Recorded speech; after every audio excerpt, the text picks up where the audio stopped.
Welcome to a brand new video. My name is Deanna Lynn, and my purpose is to guide you in architecting a brand new reality by shifting your internal experience. So I've seen a lot of talk on social media lately about emotions and thoughts. What comes first, the emotion or the thought? And this is my theory behind it.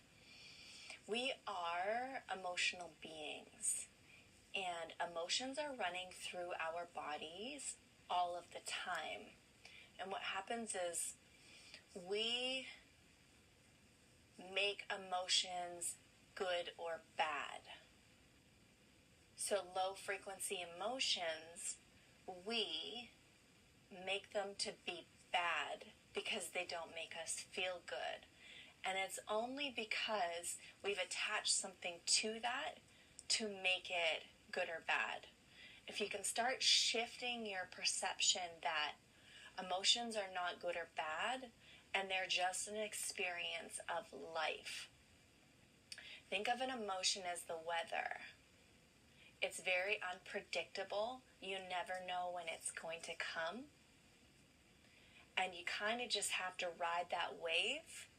And it's when we make attachments to it is when the chaos begins, is when we drop into that low frequency.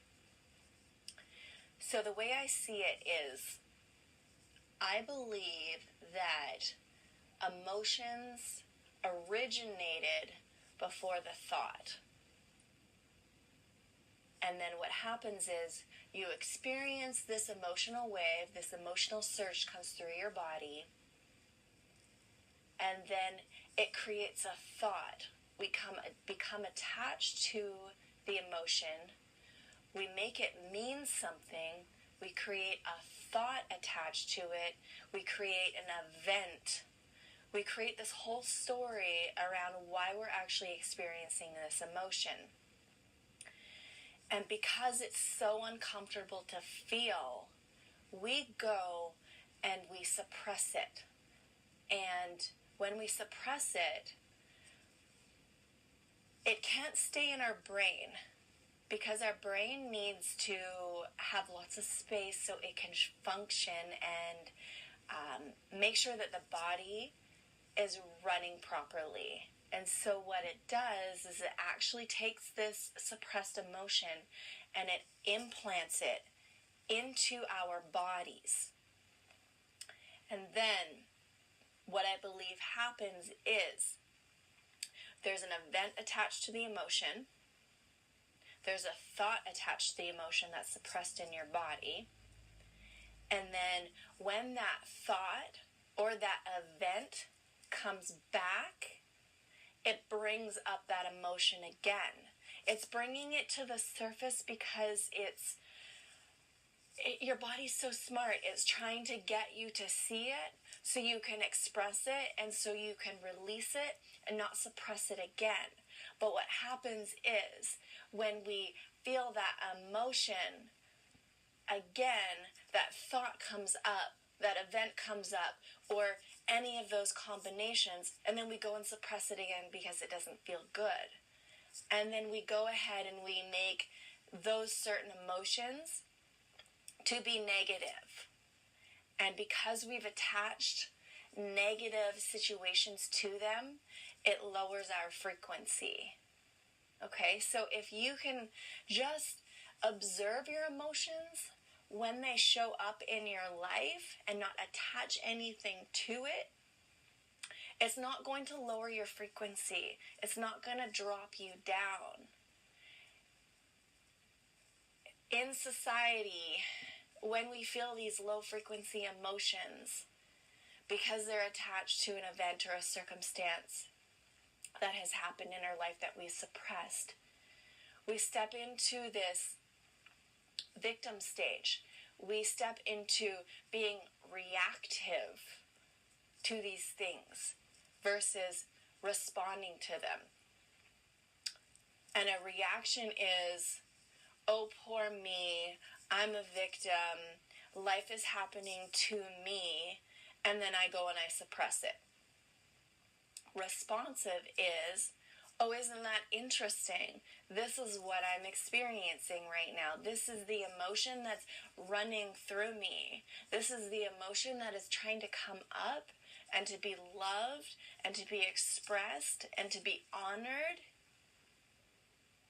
And so if we can shift into loving everything that arises, acknowledging it, and expressing it, then we're going to release it. And so you've got to think like you've got, whatever age you are, you have that many years, that many layers of emotions that you've never expressed. And it's going to take time to let them come out, unless you can get to that root emotion when you first attached a thought or an event to it that has been triggering you your whole life. And unless you can get to that, you're just going to be kind of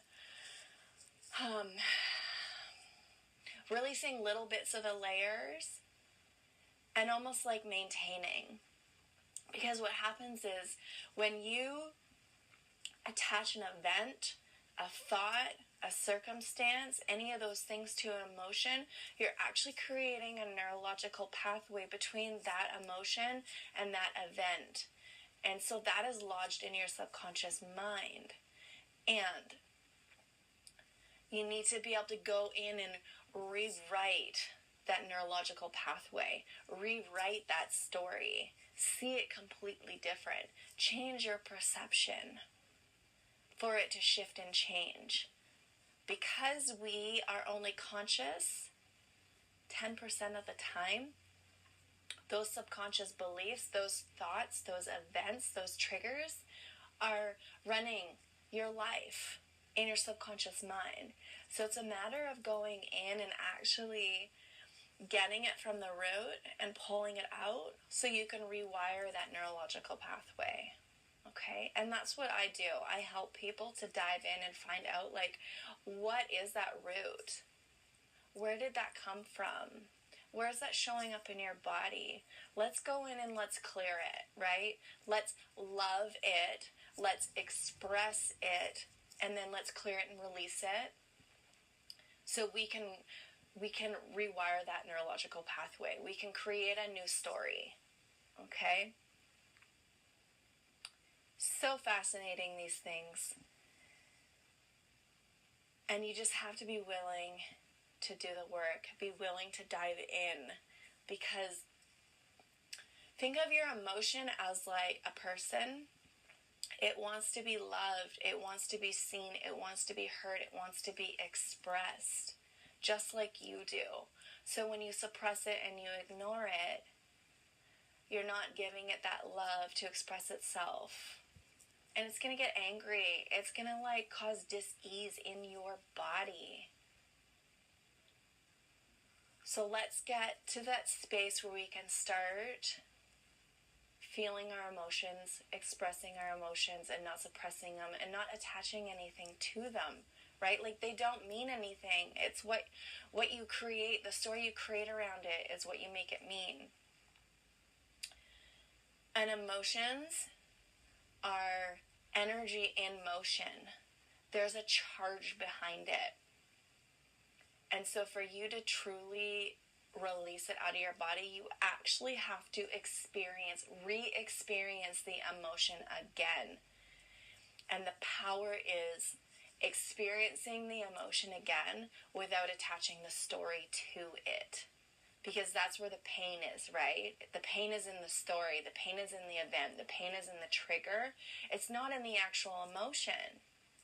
There's no pain in emotions. Emotions are neutral. So excited to share this information with you. And if you have any questions about this, please, please, please let me know. I would love to help you on your journey of expressing your emotions and really just getting back to the root of who you are and fully expressing and loving yourself, right? Because when we are not expressing our emotions and we're suppressing them, and we're not loving them, that is actually us not loving ourselves. That is us shaming ourselves for who we are. Thanks for listening, and sending you so much love, so much light, and take care. Thanks for tuning in. If you enjoyed the content in this video, just hit the little like button underneath the video and feel free to leave me any comments and questions. I would absolutely love to get back to you. Hit that subscribe button to be notified of all future videos and content coming out.